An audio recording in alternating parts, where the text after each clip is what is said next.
Hello, this is a bit of a different video today, but I just felt compelled to make it, and a bit of a trigger warning. It's not a particularly nice video. Some of the stuff that we touch on in this video is a little bit, for lack of a better word, just a bit heart-wrenching. It's just generally quite a horrible topic to touch on, but I felt I had to. Today is all about the incident that happened in the Denmark versus Finland game, where Christian Eriksen unfortunately collapsed. And from what we now know, he had a cardiac arrest. Now, thankfully, it's looking like he's okay. He's going to make some sort of recovery. We don't know the ins and outs of his condition at the moment, but he's up and smiling and he's talking. And from what we're hearing in the Denmark camp, he's going to be okay. But it was a really, really horrible moment. Now, thankfully, we had the medics on hand. We had Simon Kjaer, the captain, who opened up his airways. He was administered CPR really quickly, the defibrillator as well. And it was looking like they saved his life with their quick actions. So that is good, and really happy about that, and love Christian Eriksen as a footballer and a person, and I'm just hoping that he makes a full recovery, gets back, gets home, chills with his kids, with his family, and just, enjoys life, basically. But what I'm going to talk about today, it is to do with that, but it's the seedy underbelly of what happened afterwards, and I've been seeing a lot of stuff on Twitter about it, and from what I'm hearing, there's a few nasty things going on from my sort of interpretation of statements from different players and different people, if you know what I mean. So what I'm going to be talking about today is, did UEFA force the Denmark players to play on after Christian Eriksen collapsed? So I've got the UEFA statement up here. So this was released just after the incident. This was before the match actually continued on the same day. And it reads, following the request made by players of both teams, UEFA has agreed to restart the match between Denmark and Finland tonight at 8:30 CET, which was 7:30 British time. The last 4 minutes of the first half will be played. There will then be a 5-minute half-time break, followed by the second half.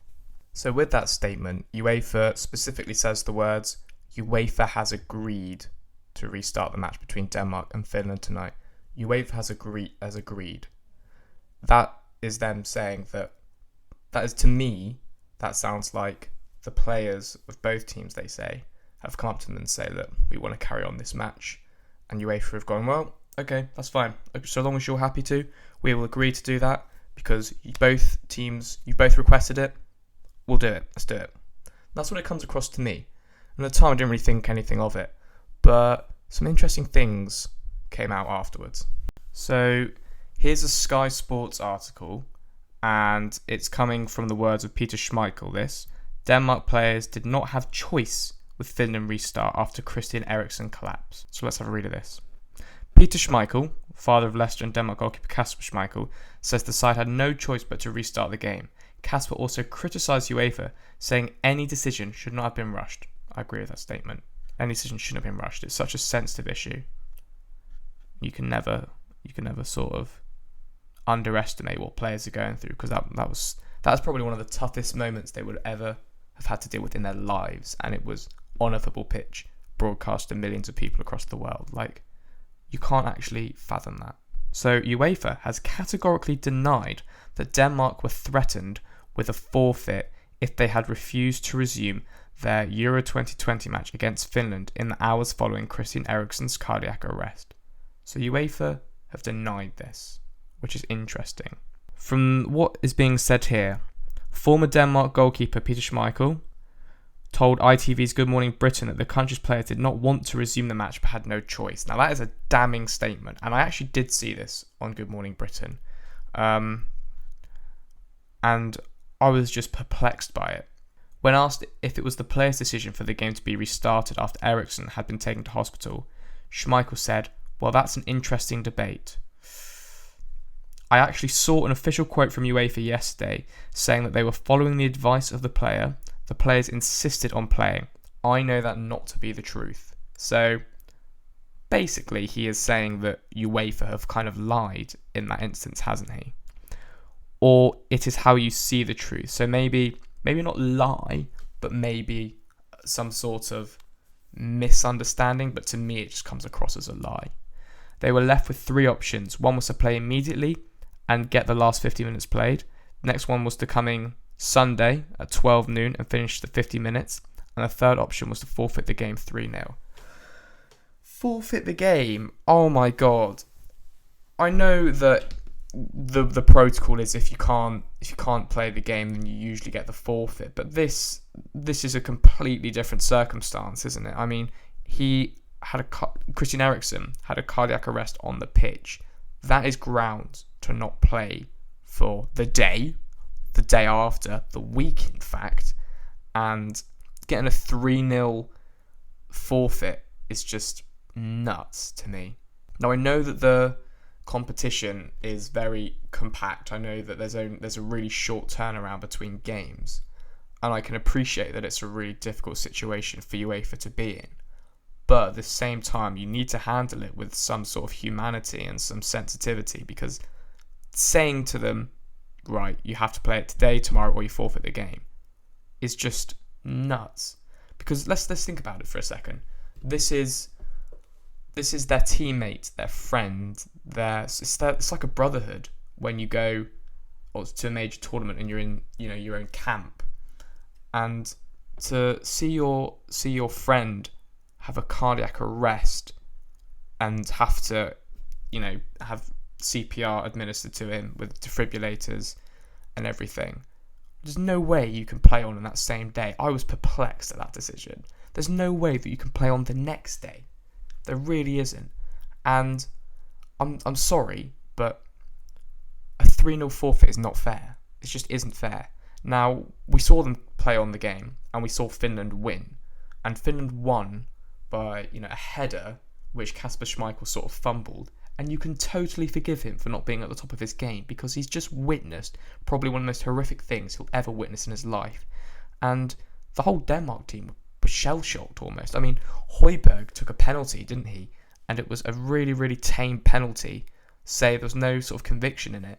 And again, you can't blame him. You can't put any blame on these Denmark players. They'd be traumatised. I would be traumatised. I wouldn't want to be on the pitch in front of millions of people. I would want to go and relax and just sort of decompress. I was traumatised watching that from home. I'm just some guy watching the game in my own house in a different country. These are the friends of these people, and they had to play on? Nah, that is ridiculous. And the day after is too soon as well. I know Christian Eriksen he's alive, which is brilliant, and I know that he's actually said that he was a bit.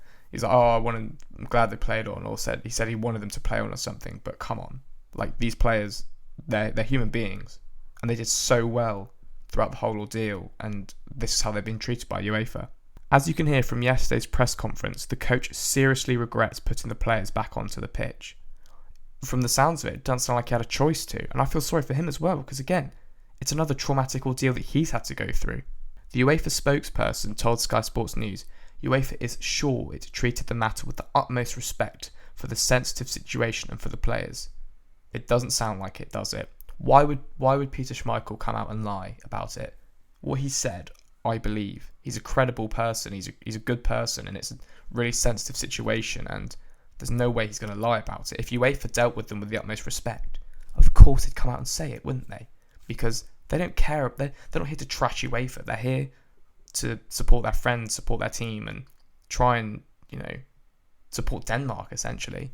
And they've been thrown under the bus by UEFA from the sounds of things. Now, I don't know the complete truths of it, but I have my own opinions, as you can probably tell. We can categorically deny that any team was threatened with a forfeit. Wow, it's becoming a bit of his word against their situation, Peter Schmeichel and UEFA now. But it doesn't sound good, and why would he lie about that? We can see why UEFA would lie about denying it, because they'd look like a monstrous institution if that was the case. So work that one out for yourself. It is very difficult to say exactly what the longer term impact will be for the players from that experience, which I know, having spoken to Kasper, was very traumatic for everyone. And that is the words of Denmark's team doctor, Morten Børsen.